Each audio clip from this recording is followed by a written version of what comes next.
दिंडीगड ठाणे जिल्ह्यातील भिवंडी तालुक्यामधील एक नामवंत ऐतिहासिक प्राचीन शिवमंदिर। महाराष्ट्रात भरपूर महादेवाची पिंड आहेत, त्यातीलच एक हे प्राचीन शिवमंदिर। भिवंडी कल्याणपासून अवघ्या 13 ते 14 किलोमीटर आणि 1 तासाच्या अंतरावर आहे हे शिवमंदिर। येथे दर महाशिवरात्रीला लाखोंच्या संख्येने शिवभक्त येत असतात। डोंगराच्या माथ्यावर आसपासचा परिसर बघितलं की मन अगदी प्रसन्न होऊन जातं। येथून सूर्योदय आणि मावळता सूर्य पाहण्यासाठी नेहमी भाविक हे भल्या पहाटे येण्याचं धाडस करतात।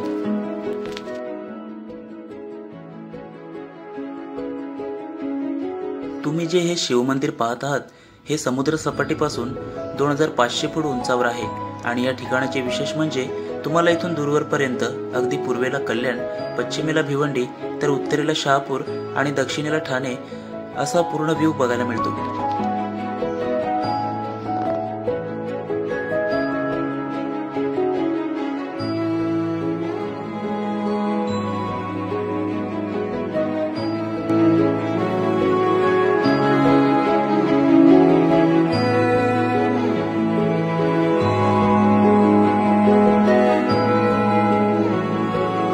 पावसाळा सुरू झाला की येथील हिरव्यागार वनश्रेणी नटलेला परिसर पाहायला भरपूर पर्यटक भटकंतीसाठी येतात। गडावर आपल्याला 2 ते 3 मोर सुद्धा दिसतील।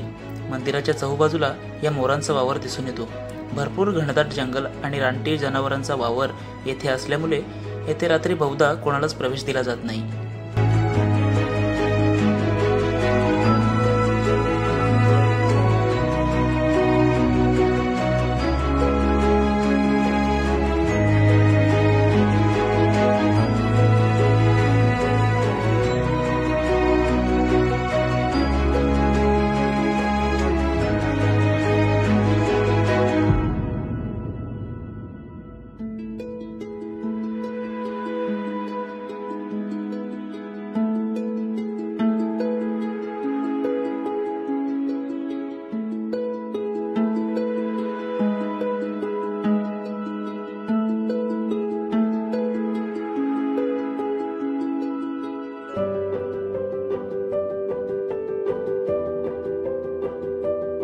या ठिकाणास तुम्हाला भेट द्यायची असल्यास तुम्हाला सोनाळे गावातून जावं लागेल। हे गाव मुंबई नाशिक महामार्गाला लागूनच आहे।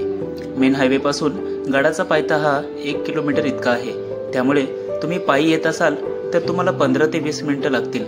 गडावर गेल्यावर तुम्हाला तिथे कुठल्याच प्रकारची दुकानं नाही आहेत, म्हणून तुम्ही वर जात असताना खाली रस्त्यालगत असलेल्या मार्केटमधून आपल्या सोयीनुसार काहीतरी सोबत खायला घ्या।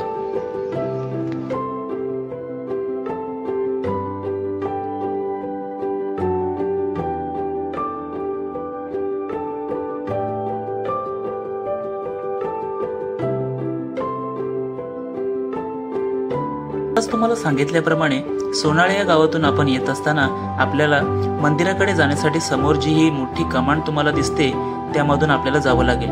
थोडं पुढे गेलं की डोंगराच्या पायथ्याशी असलेले हे गाव, या गावामधून जाण्यासाठी हा रोड आहे। रस्ता जरी आपण भटकलात तरी येथील रहिवासी तुम्हाला अगदी कुठलीही अपेक्षा न ठेवता तुम्हाला योग्य रस्ता दाखवतील।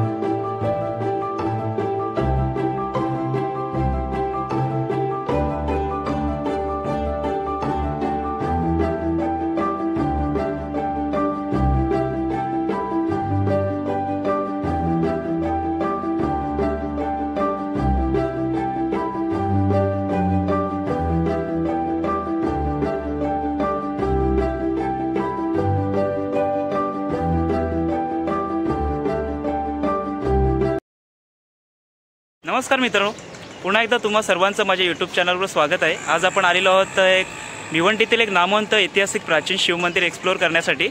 आणि आता तुम्ही जो माझ्या मागे बघतायत ती शिवमंदिराकडे जाण्यासाठी भली मोठी कमान आहे आणि या कमानीतूनच आपल्याला एंटर व्हायचं आहे। आतमध्ये भरपूर अशी ऐतिहासिक स्थळं बघण्यासारखी आहेत, ते आपण या व्लॉगमध्ये एक्सप्लोर करू। तर पुन्हा भेटू माझ्या व्लॉगमध्ये, तोपर्यंत तुम्ही एन्जॉय करा हा व्लॉग।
या गडावर जाण्यासाठी तुम्ही बाईक, 4 व्हीलर किंवा तुम्ही पायी ट्रेक करू शकता।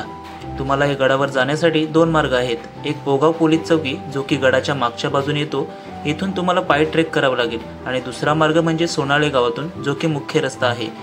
गडावर जात असताना रस्त्याच्या आजूबाजूला पोस्टर लावलेले दिसतील। या पोस्टरमध्ये रानभेकरी, ससे आणि इतर प्राणी आहेत असे दिसेल, पण तसं आता काही राहिले नाही, कारण गडावर येण्यासाठी आता सहज सोपा असा रस्ता तयार झाला आहे। त्यामुळे मोठ्या प्रमाणात बाईक आणि इतर वाहनं जोरजोरात आवाज करून वर येतात, म्हणून इथून ही रानजनावरांचा वावर आता भरपूर प्रमाणात कमी झाला आहे।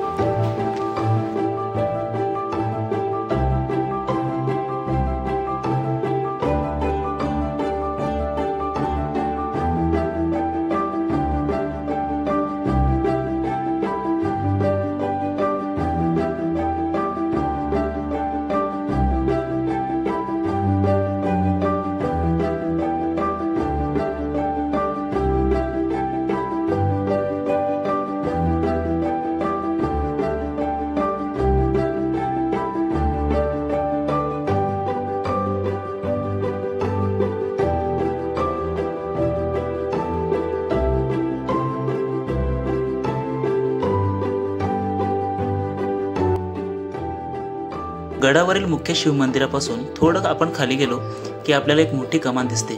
अजून 3 मंदिरे यामध्ये पाहायला मिळतात। त्यामधील एक देवीचं मंदिर, श्री हनुमान मंदिर आणि गोरखनाथ मंदिर अशी 3 पुरातन मंदिरं आहेत। भैरवनाथांच्या मंदिराच्या बाजूनेच आपल्याला खालच्या मंदिराकडे जाण्यासाठी एक वाट आहे।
मित्रांनो, भैरवनाथांच्या मंदिराच्या साईडनेच आपल्याला खालच्या मंदिराकडे येण्यासाठी एक रोड आहे आणि त्या रोडने आता आम्ही निघालोय।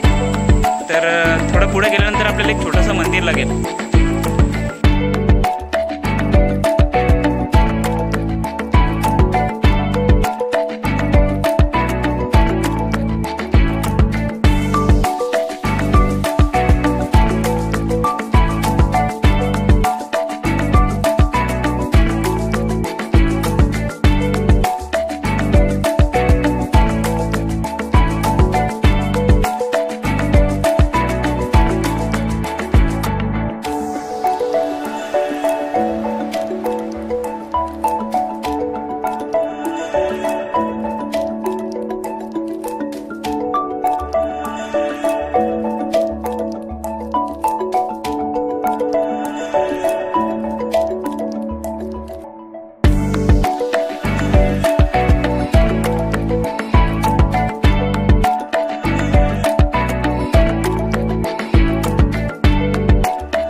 एक गंगेला 2 मिनिटाचा माझा राही ना थोडासा बरोबर हे तू आरती घेतली ना त्या अगरबत्ती इथे लावायला केला लाव ना केला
फोटो घ्यायचा घ्या बिंद काही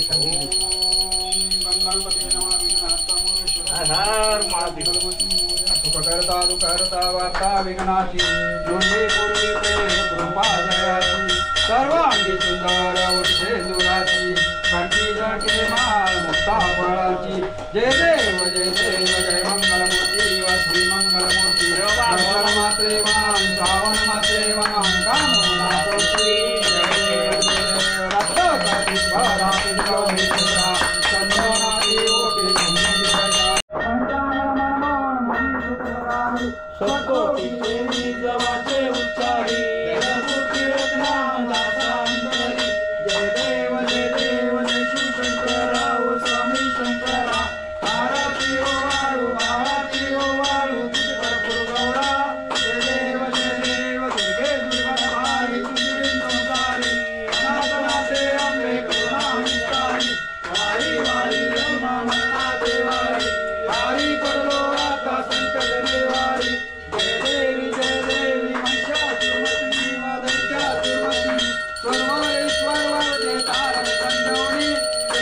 तर मित्रांनो, अशा प्रकारे आमचं दर्शन झालेलं आहे खालच्या मंदिराजवळ आणि आता आम्ही निघतोय वरच्या जो की मुख्य मंदिर आहे गडाच्या माथ्यावर, तिथे आम्ही जातो आता.